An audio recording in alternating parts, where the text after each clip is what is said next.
Hi అండి, అందరికీ నమస్కారం. ఈరోజు మరి ఒక మంచి కథతో మీ ముందుకు వచ్చాను. ఇక లేట్ చేయకుండా మనం కథలోకి వెళ్ళిపోదాం. బాల్కనీలో కూర్చొని ఆలోచిస్తున్న వర్షాకి ఒక్కసారిగా కడుపులో మెలిపెట్టి తిప్పినట్లుగా అనిపించింది. నోరంతా పుల్లగా ఉప్పగా అయిపోయింది. వాంతి రాబోతూ ఉంటే బలవంతంగా వాంతిని ఆపుకోవడానికి ప్రయత్నిస్తూ నోటికి చేతిని అడ్డు పెట్టుకొని గబగబా వాష్ బేసిన్ దగ్గరికి పరుగులు తీసింది ఆమె. అంతా అలసిపోయినట్లు అనిపించేసరికి రూమ్కు వచ్చి అలానే పడుకుంది. సాయంత్రం రాజేష్ ఆఫీస్ నుంచి వచ్చి డోర్ లాక్ చేస్తే గాని లేవలేదు ఆమె. అప్పుడు కూడా లేవడానికి ప్రయత్నం చేసినా ఆమెకి శరీరం సహకరించలేదు. లేని బలాన్ని కూడ తెచ్చుకొని రోజు తను మోసే శరీరం వేరే ఎవరిదో 100 కేజీల బరువు అన్నట్లుగా శరీరం అనిపిస్తూ ఉంటే బలవంతంగా మూతపడుతున్న కన్నులను బలవంతంగా తెరుస్తూ 5 అడుగుల దూరంలో ఉన్న డోర్ దగ్గరికి 5 కిలోమీటర్లు పొడవు అన్నట్లు అనుకుంటూ చివరికి చేరి తలుపు తీసింది ఆమె. రేగిన జుట్టు, అస్తవ్యస్తంగా ఉన్న చీర, నీరసం, నిస్సత్తువ చేరువైనా తనను చూసి ఒక్కసారిగా రాజేష్ కంగారు పడి వెంటనే లోపలికి వచ్చి డోర్ వేసి ఆమెను పట్టుకున్నాడు. నిలబడ్డానికి ఒక ఆధారం దొరికింది అన్నట్లుగా రాజేష్ పై వాలిపోయింది వర్ష. ఏమైంది వర్ష? నేను ఆఫీస్కి వెళ్ళేటప్పుడు బాగానే ఉన్నావు కదా, మరి ఏమైంది అన్నాడు. ఏమోనండి, ఒకటే వాంతులు, నీళ్లు తాగినా వాంతులైపోతున్నాయి, ఇప్పటికీ ఒక 10 సార్లు అయ్యాయి అని మాట్లాడలేక చిన్న స్వరంతో ఊపిరి వదులుతూ చెప్పింది. పక్కనే ఉన్న సోఫాలో వర్షాన్ని కూర్చోబెడుతూ, ఏంటి వర్ష అంతలా అయితే కనీసం ఫోన్ అయినా చేయకూడదు, అంత పరాయి వాడినా నేను, ఒంటరిగా ఉన్నావు, ఏమైనా అయితే నేనేమైపోవాలి చెప్పు, ఉండు హాస్పిటల్కి వెళ్దాం, నేను 2 నిమిషాల్లో రెడీ అయ్యి వచ్చేస్తాను అని బాత్రూంలోకి వెళ్ళిపోయాడు రాజేష్. అప్పటి నుండి అలసంట్లో ఉన్న ఆమె అసలు ఆలోచించనే లేదు. ఒక్కసారిగా తనకు వచ్చిన ఆలోచన నిజం కాకూడదు అని మనసులో అనుకుంటూ గోడకు తగిలించున్న క్యాలెండర్ దగ్గరికి వెళ్ళింది. పెళ్లి జరిగి నిన్నటికి 3 నెలలయ్యింది. పెళ్ళైనప్పటి నుంచి నెలసరి ఒక్కసారి కూడా రాలేదు. ఇది అదైతే కాదు కదా అని ఆలోచిస్తూ ఉంటే ఒళ్ళంతా చెమటలు పట్టేశాయి వర్షకి. వర్ష, ఏం ఆలోచిస్తున్నావు? చీర కాస్త సర్దుకో, వెళ్దాం హాస్పిటల్కి అన్నాడు. తను పడుతున్న టెన్షన్ని కనపడనీయకుండా, పర్లేదు రాజేష్, కాస్త అజీర్తి చేసింది అంతేలే అంది.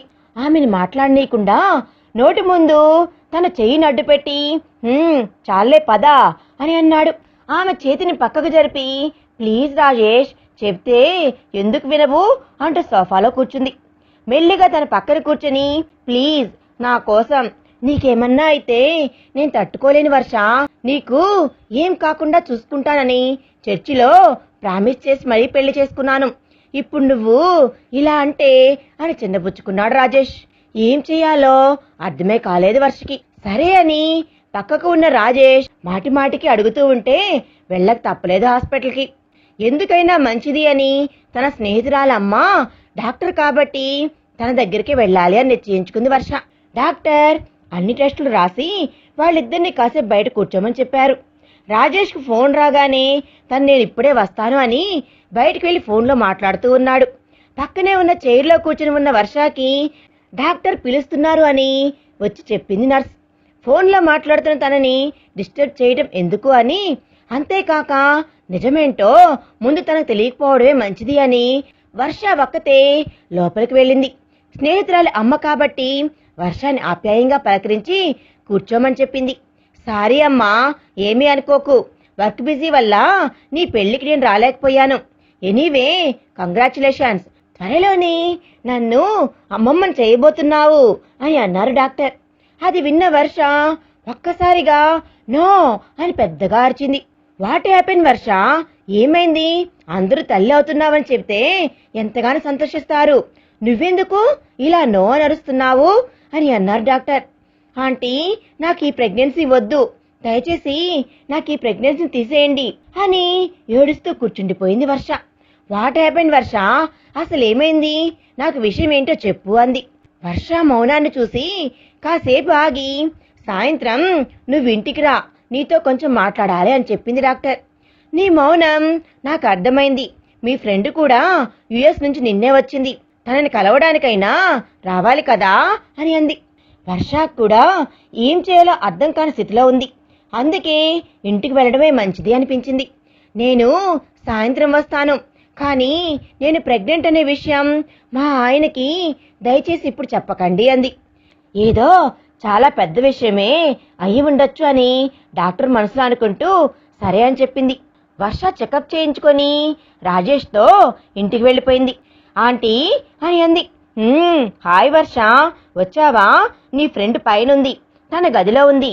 ఈ ఇల్లు నీకు కొత్తేం కాదు కదా, వెళ్ళి మాట్లాడు అంది. ఓకే ఆంటీ అంటూ గదిలోకి వెళ్ళింది వర్ష. డాక్టర్ వాళ్ళ గదిలోకి రావడం చూసి వర్ష ఏడుపు ఆపి కన్నీళ్లు తుడుచుకుంది. అది చూసిన అనిత అంటే డాక్టర్. అమ్మా వర్ష, ఏమైంది? ఎందుకు ఏడుస్తున్నావు? నిజం చెప్పు. మీ ఆయన నిన్నేమైనా బాధ పెడుతున్నాడా? నాతో చెప్పమ్మా, ఏమైంది? నా వంతు సహాయం నేను తప్పకుండా చేస్తాను అంది. అనిత ఆంటీకి చెప్పాలా వద్దా అని వర్ష ఆలోచిస్తూ ఉంది. తన మౌనాన్ని చూసి సరే అమ్మా, నీకు చెప్పాలనిపిస్తేనే చెప్పు అని లేచి వెళ్ళబోతూ ఉంటే వర్ష ఆంటీ చేయిని పట్టుకొని ఆపుతుంది. జరిగిందంతా చెప్పడం మొదలుపెట్టింది వర్ష. ఆంటీ చెప్పమ్మా అని అన్నట్లు తన పక్కన కూర్చొని తన చేయి పట్టుకుంది. ఆంటీ, మీకు తెలుసు కదా, మాది ఆదిలాబాద్లో ఒక చిన్న గూడెం. బాగా చదువుతాను అని నన్ను మొదటిసారి ఇంత దూరం పంపారు. మా గూడెంలో అందరితో కలిసి బాబాయ్, పిన్ని, అక్క, మామ అని పిలుస్తూ వరుసలు కలుపుతూ మాట్లాడుకునేవాళ్లం. కేవలం ప్రేమ అనురాగాలే తప్ప మోసం, ద్వేషం, కుళ్ళు కుతంత్రాలు లేని గూడెం మాది. అలాంటి వాతావరణంలో పెరిగిన నేను సిటీకి వచ్చాక ఇక్కడ కూడా అందరూ అలానే ఉంటారు అని పొరపాటు పడ్డాను. పైకి మంచిగా ఉంటూ లోపల ద్వేషం పెంచుకుంటారు అని ఊహించలేదు నేను డిగ్రీ 3వ సంవత్సరంలో చేరాక నాకు ఒక అబ్బాయితో పరిచయం అయింది. పల్లెటూరు మొద్దుని అని అందరూ మంచివారే అని అనుకునేదాన్ని. గొర్రె కసాయివాణ్ణి నమ్మినట్లు నేను వాణ్ణి నమ్మి మోసపోయాను ఆంటీ. తుంటరి వయసు, తను ప్రేమిస్తున్నా అని చెప్పగానే మనసు పరుగులు తీసింది. డబ్బు ఉన్న పట్నం వాడు. బైకులపై తిప్పడం, మల్టీప్లెక్స్లకు, షాపింగ్ మాల్స్కు బర్త్డే కానుకలు ఇచ్చి నన్ను తన వల్లో వేసుకున్నాడు. స్నేహితులు వత్తాసు పలికారు. ఇవన్నీ ప్రేమతో చేస్తున్నాడని నేను మురిసిపోయాను. కానీ నా మనస్సుని కాకుండా నా శరీరం మీద అతను ఆశపడ్డాడు. ఒకరోజు వాళ్ళ అమ్మ వాళ్ళకి పరిచయం చేస్తానని చెప్పి సాయంకాలం ఇంటికి రమ్మని అన్నాడు. ఎలాగో చదువు అయిపోయింది కదా, పరిచయం చేస్తే నన్ను ఒప్పుకోగానే గూడెంకి వెళ్ళి అమ్మా నాన్నకు చెప్పి ఒప్పించి పెళ్లి చేసుకోవాలి అని ఎన్నో కలలు కంటూ కాబోయే అత్తగారు అని అక్కడికి వెళ్ళాను. కానీ వాళ్ళు ఏదో ఫంక్షన్కి వెళ్ళారు, 1 గంటలో వచ్చేస్తారు, అప్పటి వరకు కూర్చో అని నాకు జ్యూస్ ఇచ్చాడు. 3 సంవత్సరాల పరిచయం, ప్రేమనే ముసుగు. అనుమానం లేకుండా నేను ఆ జ్యూసును తాగేశాను. లేచి చూసేసరికి నా ఒంటిపైన ఒక్క నూలు పువ్వు కూడా లేదు. గదిలో ఉన్న అద్దంలో చూసేసరికి ఒంటిపై ఘాట్లు, అక్కడే మూల ఉన్న నా డ్రెస్ వేసుకొని అలసిన శరీరంతో, బరువెక్కిన హృదయంతో తలుపు తీశాను నేను. ముందు గదిలో 3 అబ్బాయిలు అర్ధనగ్నంగా ఉన్నారు.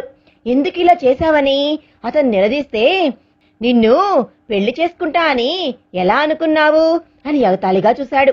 కాళ్లు పట్టుకొని బ్రతిమిలాడాను. చీపో అని అన్నాడు. బాధతో ఇంటికి వచ్చిన నాకు అమ్మ వాళ్ళకి విషయం చెప్పేలోపే పెళ్లి సంబంధం కనీసం నన్ను చేసుకునేవాడికైనా చెబుదామని అనుకునే లోపే పెళ్లి కూడా అయిపోయింది. పెళ్ళయ్యాక చెబుదామనంటే భయంతో మనసు చెప్పిన మాట నా మెదడు వద్దు అని అంటూ ఉంటే ఈ సమయంలోనే ఇలా ప్రెగ్నెన్సీ అని మొహాన్ని చేతులు అడ్డంగా పెట్టుకొని ఏడుస్తూ చెప్పింది వర్ష. అది విన్న అనితకి ఏం చేయాలో తోచలేదు. నువ్వు బయటపడకమ్మా, అంతా మంచి జరుగుతుంది. ఇదంతా వారి వల్ల అని నువ్వు అనుకుంటున్నావు కదూ. మీ పెళ్ళయి 3 నెలలవుతుంది. ఇప్పుడు నీకు మొదటి నెలే గడిచింది. అంతే, 2వ నెల 2వ వారంలో ఉంది. ఇది మీ సంతానమే. నువ్వు భయపడాల్సిన అవసరమే లేదు అని అనిత అంది. ఆ మాట వినగానే వర్షకి ప్రాణం లేచి వచ్చింది. నిజమేనా అని పదే పదే అడిగింది.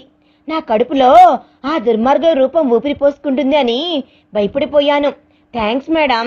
నా మనసుకి మీరు ఎంత ప్రశాంతతనిచ్చారో నేను చెప్పలేను. ఇన్ని లక్షలిచ్చినా ఇంత శాంతి లభించదు.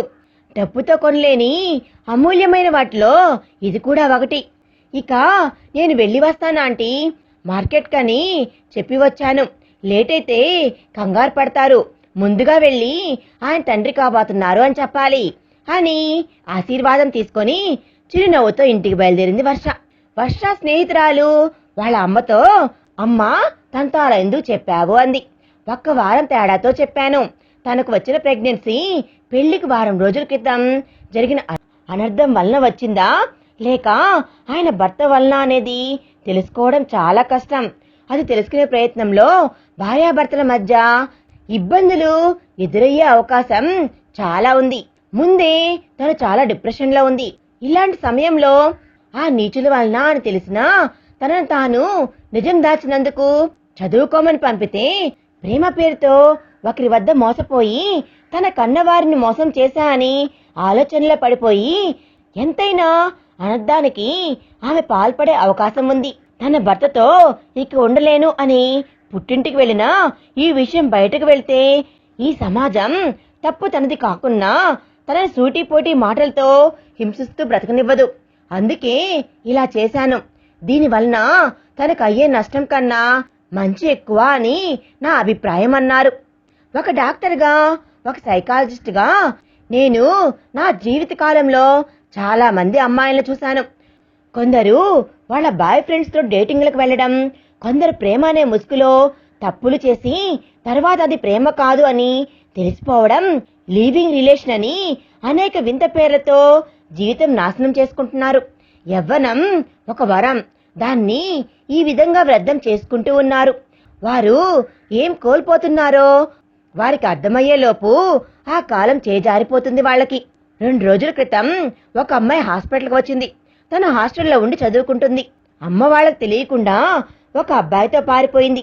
వాళ్ళ నాన్న మాట్లాడినట్లు హాస్టల్ వార్డెన్తో మాట్లాడించి ఫోన్లో వెళ్ళిపోయాక కానీ అర్థం కాలేదు ఆమెకి.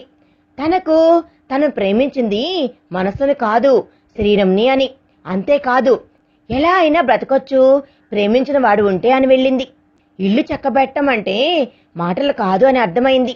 అంతేకాదు ఆ అబ్బాయి మరో 5-6 మంది అమ్మాయిలతో అక్రమ సంబంధం పెట్టుకున్నాడు అని చివరికి ఒక స్నేహితురాల సహాయంతో ఇంటికి వెళ్లి వచ్చినట్లు, వార్డెన్ దగ్గర ఎక్కడికి పోలేదు అని అన్నట్లు ఇంట్లో మేనేజ్ చేసింది.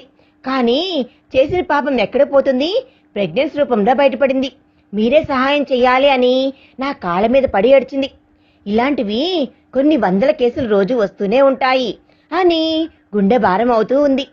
యువత ఎందుకు ఇలా అవుతుంది అని గుండె భారంతో దీర్ఘంగా శ్వాస తీసుకొని తన గదిలోకి వెళ్ళిపోయింది అనిత.